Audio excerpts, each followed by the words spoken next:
Hello guys, I am Ricky and और most welcome to our YouTube channel Nirmala Nirvana classes. हम लोग chemistry देख रहे हैं और इसमें जो टॉपिक आज हम लोग देखने वाले हैं वो है लोहे में जंग लगना और जो रासायनिक अभिक्रियाओं में ऊर्जा परिवर्तन।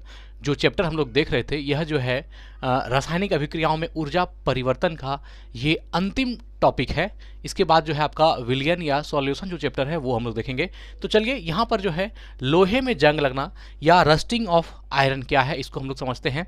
इसके पहले वीडियो में भी हमने जो है आयरन क्या है या संक्षारण क्या है इसको बताया है, जिसमें कि धातु संक्षारण की बात की गई थी या मेटलिक कोरेजन क्या है इसको हमने समझा था। आज हम लोग समझेंगे कि लोहे में जंग लगना या रस्टिंग ऑफ आयरन क्या है। तो सबसे पहले आप जैसे हमने देखा था कि जो धातु में जंग लगना होता है कि किसी भी मेटल को अगर आप वायुमंडल में रख देते हैं तो वायु में उपस्थित नमी की मात्रा से वह जो है उसमें ऑक्सीकरण की अभिक्रिया होती है और ऑक्सीकरण की अभिक्रिया के फलस्वरूप जो है उसमें धीरे धीरे जो है ऑक्सीजन की जब मात्रा से वह रिएक्शन करता है मेटल तो धीरे धीरे क्या होती है उसकी परतें जो है छीन होने लगती है और वह जो परतें हैं आपका फेरिक ऑक्साइड के रूप में जो है वह उसके ऊपर जमने लगती है और धीरे धीरे उस धातु का क्षरण हो जाता है जिसको हम लोग धातु में जंग लगना कहते हैं।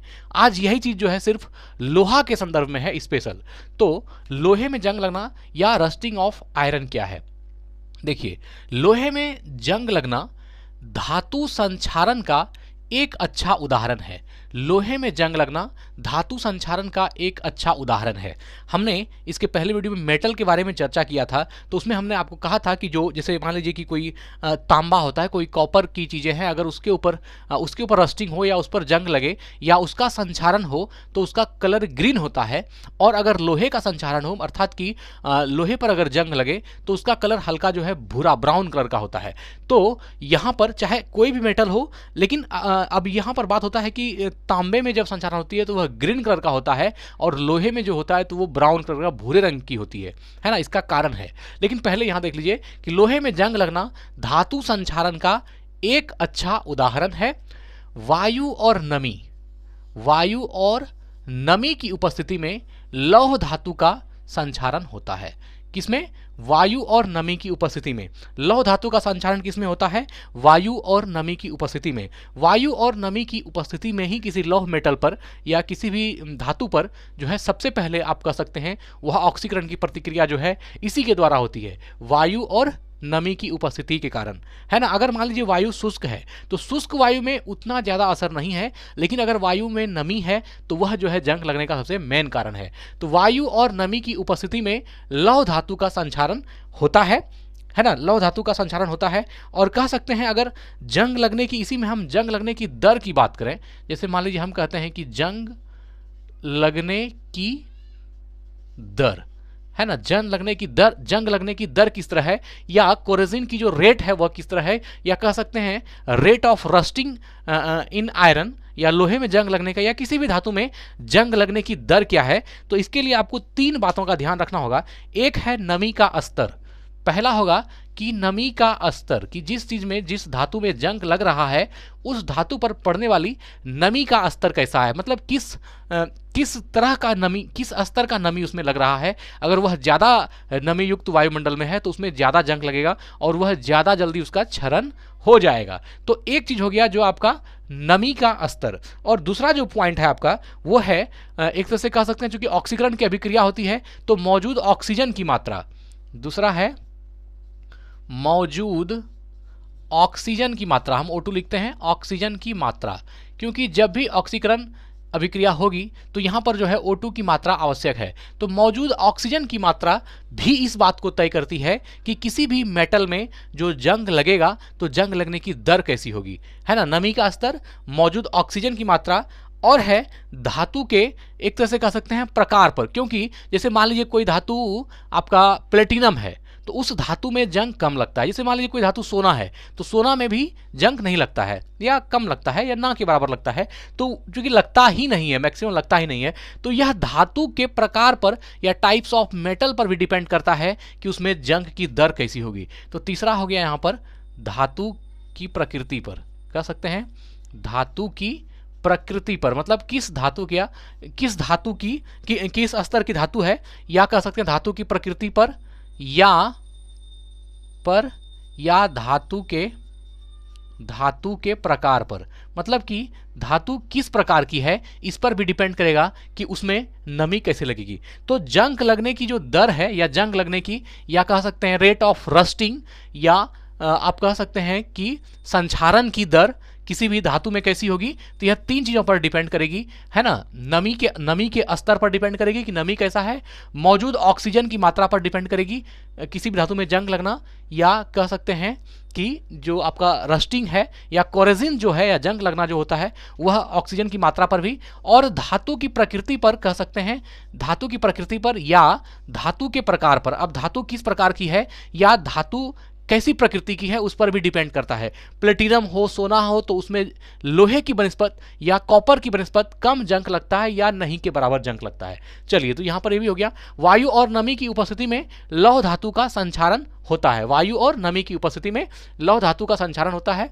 इसमें लोहे की सतह पर, अब नमी में क्या होता है, इसमें लोहे की सतह पर, जो लोहा का सतह है, लोहे की सतह पर फेरिक ऑक्साइड, याद रखिएगा किसका, फेरिक ऑक्साइड Fe2O3, और फेरिक हाइड्रोक्साइड, फेरिक हाइड्रोक्साइड है FeOH का होल 3। फेरिक ऑक्साइड और फेरिक हाइड्रोक्साइड की भूरे रंग की ढीली परत बैठ जाती है। यहां पर एक वर्ड यूज किया गया है, ढीली परत। ढीली परत का मतलब है एक ऐसा परत जो कि धातु के साथ पूरी तरह से संयुक्त नहीं है। मतलब ढीली परत का मतलब है अगर हम उस पर जोर करें तो वह ढीली परत क्या होगी, एक तरह से टूट सकती है, या फिर कह सकते हैं वह धातु से अलग हो सकती है। तो इसमें जो है भूरे रंग की या ढीली परत जो है लग जाती है, और इस तरह से ढीली परत जो इस पर बैठ जाती है उसी को हम लोग रस्टिंग, जंग या कोरोजिन या संक्षारण या धातु का क्षरण कहते हैं। तो यह चीजें जो है इसमें मौजूद है। अब इसका एक जो है आपका रिएक्शन यहां पर दिया हो गया है, या यहां से इस चीज को समझ सकते हैं कि लोहे की सतह पर फेरिक ऑक्साइड Fe2O3 और फेरिक हाइड्रोक्साइड FeOH का होल 3 की भूरे रंग की ढीली परत बैठ जाती है। यह आयरन हाइड्रोक्साइड सूखने के बाद, यह जो फेरिक ऑक्साइड है या जिसको हम आयरन हाइड्रोक्साइड बोलते हैं, जब ऑक्सीकरण की अभिक्रिया वातावरण में पड़े धातु से उसकी नमी युक्त वायु या आर्द्र वायु से होती है, तो उसमें सबसे पहले जो है आपका एक आयरन हाइड्रोक्साइड की परत बनती है। किसका, आयरन हाइड्रोक्साइड, है ना, आयरन हाइड्रोक्साइड। यह परत जो है मित्र, है ना, यह रिएक्शन करने के बाद ये एक परत बनती है जो आपका आयरन हाइड्रोक्साइड की है।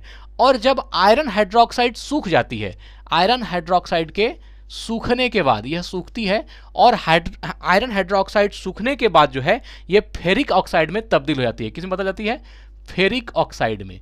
ये बदल जाती है फेरिक ऑक्साइड में।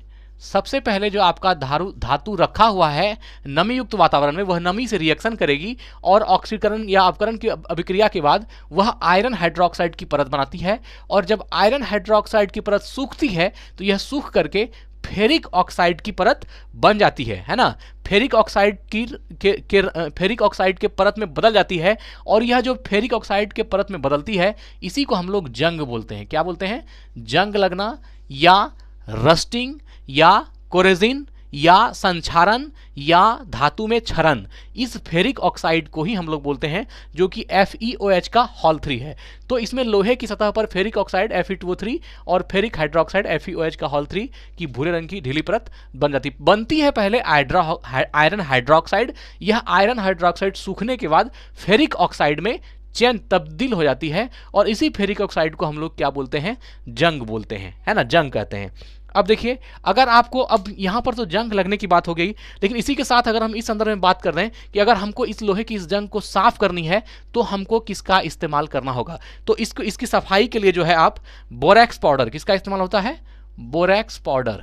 यह एक पाउडर है ना, बोरैक्स पाउडर। इसका इस्तेमाल जो है आप कर सकते हैं किसी भी मेटल के ऊपर, अगर जंग है या रस्टिंग है तो उसको साफ करने के लिए बोरैक्स पाउडर का इस्तेमाल कर सकते हैं, और साथ में चूना पाउडर, है ना, बोरैक्स पाउडर और चूना पाउडर का, बोरैक्स पाउडर और चूना पाउडर का इस्तेमाल कर सकते हैं। जैसे ही आप बोरैक्स पाउडर या बोरैक्स पाउडर और चूना पाउडर का इस्तेमाल करेंगे तो वह जो फेरिक ऑक्साइड की परत है जिसको हम लोग जंग बोल रहे हैं, वह जंग जो है उस धातु से खत्म हो जाएगी। यह रिएक्शन करता है, बोरैक्स पाउडर और जो चूना पाउडर है ये इस जंग को, ये फेरिक हाइड्रोक्साइड को छुड़ाने में मदद करता है किसी भी मेटल से, है ना। तो अब हम लोग इसका प्रक्रिया भी समझ गए कि सबसे पहले आयरन हाइड्रोक्साइड बनता है और वो सूख करके फेरिक ऑक्साइड बनता है, जो भूरे रंग का एक कह सकते हैं कि ढीली परत होती है, जो कि जंग के रूप में या कह सकते हैं जिसको कि हम लोग रस्टिंग के रूप में या कोरेजन के रूप में देखते हैं। चलिए यहाँ पर इसका अभिक्रिया दिया हुआ है। यहाँ फेरस आप देखिए Fe है, ये 3O2 ऑक्सीजन का है और ये H2O है, ये बैलेंस समीकरण है। ये रिएक्शन करके क्या बनाया, Fe2O3 जो आपका फेरिक ऑक्साइड है, Fe2O3, फिर ये जो है FeOH का होल 3, ये सूखने के बाद बन गया फेरिक हाइड्रोक्साइड। तो यहाँ पर Fe2O3 ये जो आपने अभी ऊपर पढ़ा उसी को यहाँ समीकरण के रूप में दिखाया गया है कि लोहे की सतह पर फेरिक ऑक्साइड Fe2O3 और फेरिक हाइड्रोक्साइड FeOH का होल 3 की भूरे रंग की ढीली परत बैठ जाती है। उसी को इस रिएक्शन में दिखाने का प्रयास किया गया है। तो ये FeOH का होल 3 जो है ये फेरिक हाइड्रोक्साइड है, Fe2O का O3 जो है ये फेरिक ऑक्साइड है। चलिए ठीक है, लोहे में जंग लगना एक ऑक्सीकरण अभिक्रिया है। लोहे में जंग लगना क्या है, एक ऑक्सीकरण अभिक्रिया है। इसको याद रखिएगा, लोहे में जंग लगना एक ऑक्सीकरण अभिक्रिया है। अब आप फिर पूछिएगा कि ऑक्सीकरण अभिक्रिया क्या है। इसमें हमने कई बार बताया है ऑक्सीकरण अभिक्रिया क्या है। जिस रासायनिक अभिक्रिया में, मान लीजिए जिस रासायनिक अभिक्रिया में है ना ऑक्सीजन का संयोग हो और हाइड्रोजन का वियोग हो, वह क्या कहलाती है, ऑक्सीकरण अभिक्रिया कहलाती है। और जिस रासायनिक अभिक्रिया में हाइड्रोजन का संयोग हो, ऑक्सीजन का वियोग हो, वह जो है आपका अवकरण अभिक्रिया कहलाती है। इसको हमने बताया है। तो ऑक्सीजन का संयोग और हाइड्रोजन का वियोग जो है यह आपका ऑक्सीकरण अभिक्रिया कहलाती है। तो लोहे में जंग लगना एक ऑक्सीकरण अभिक्रिया है, क्योंकि इसमें ऑक्सीजन का संयोग होता है और हाइड्रोजन का वियोग होता है। यह आप ऑक्सीकरण अभिक्रिया की परिभाषा जानते हैं। और अवकरण में क्या होता है कि हाइड्रोजन का संयोग होगा, ऑक्सीजन का वियोग होगा। चलिए ठीक है, चलिए अब आगे बढ़ते हैं। अब है संक्षारण की शर्तें। जो संक्षारण है या जो रस्टिंग है या जो कोरेजन है, इसकी शर्तें क्या क्या है। धातुओं में संक्षारण के लिए दो शर्तों का होना आवश्यक है। धातु में संक्षारण के लिए दो शर्तों का होना आवश्यक है। वो दो शर्त क्या क्या है, दो शर्तों का होना आवश्यक है। एक है ऑक्सीजन या वायु की उपस्थिति। ऑक्सीजन या वायु की उपस्थिति होगा तो धातु में संक्षारण होगा। ऑक्सीजन है ना, ऑक्सीजन या वायु की उपस्थिति, ऑक्सीजन या वायु की उपस्थिति, यह अगर यदि होगा तो धातु में संक्षारण होगा। और साथ ही जो है दूसरा पॉइंट है वायु में नमी की उपस्थिति। अगर वायु में नमी है, वायु में नमी की उपस्थिति है तो 100% वह जंग लगना ही लगना है, अर्थात वह रस्टिंग का केस होगा, वह जो है संक्षारण का केस होगा, वह क्षरण का केस होगा। तो संक्षारण की शर्तों में धातुओं के संक्षारण के लिए दो शर्त का होना आवश्यक है, ऑक्सीजन या वायु की उपस्थिति पहला, और दूसरा वायु में नमी की उपस्थिति। चलिए यहाँ तक तो आपने देखा कि किस तरह से लोहे में आयरन लगता है या किसी भी मेटल में जो है जंग लगता है। अब आप ये सीखेंगे कि इस जंग को कैसे ख़त्म किया जा सकता है।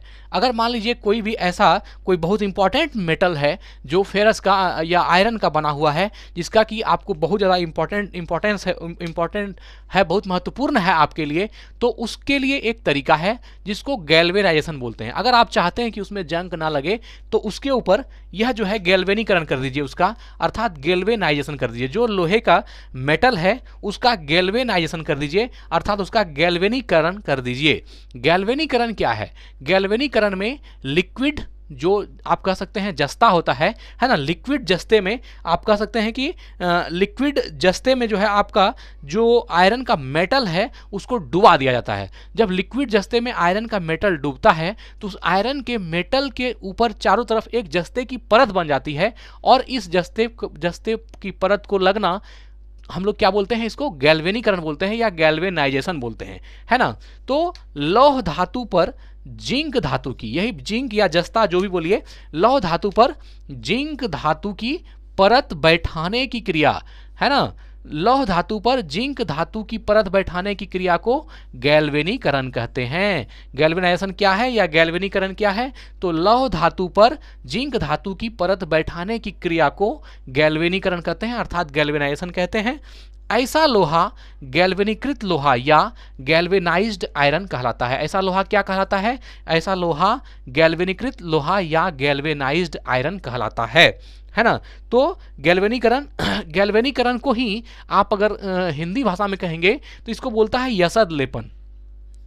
यसद लेपन ये हिंदी वर्ड है, यसद लेपन, जिसको आप अंग्रेजी में बोलते हैं गैल्वेनीकरण या गैल्वेनाइजेशन, उसी को हिंदी में बोला जाता है यसद लेपन, है ना। ये जस्ते की परत को जब लोहे पर चढ़ा दी जाती है ताकि लोहे में कोई जंग ना लगे या लोहे का क्षरण ना हो, है ना, तो इसको हम लोग क्या बोलते हैं, यसद लेपन या गैल्वेनीकरण बोलते हैं। इसमें पिघले हुए जिंक में क्या करता है, लोहे की धातु को डुबा दी जाती है। जो पिघला हुआ जिंक रखा हुआ है उसमें लोहे की धातु को डुबा देंगे तो लोहे की धातु के ऊपर वह जिंक की परत चढ़ जाती है, वह जस्ते की परत चढ़ जाती है, जिससे कि आपका अंदर का मेटल सुरक्षित रहता है और उसमें कोई जंग वगैरह या कोई क्षरण या कोई भी रस्टिंग या कोई भी संक्षारण जो है उस धातु का नहीं होता है। तो मित्र, आज जो है हम लोगों ने देखा कि लोहे में जंग लगना किस तरह से है और उसके जंग लगने की दर किस तरह से है और किस तरह से हम लोहे के जंग को कोई धातु अगर हमारे पास है महत्वपूर्ण तो उसको हम किस तरह से जंग लगने से बचा सकते हैं। तो इन चीज़ों के बारे में आज देखा हमने। और आज जो है रासायनिक अभिक्रियाओं में ऊर्जा परिवर्तन, ये चैप्टर का अंतिम टॉपिक यहाँ खत्म हुआ। इसके बाद जो है विलियन सॉल्यूशन आपका वह अगला चैप्टर स्टार्ट होगा और मिलते हैं अगली वीडियो में अगले टॉपिक के साथ। धन्यवाद, स्वस्थ रहें, अपना ख्याल रखें। जय हिंद, जय भारत।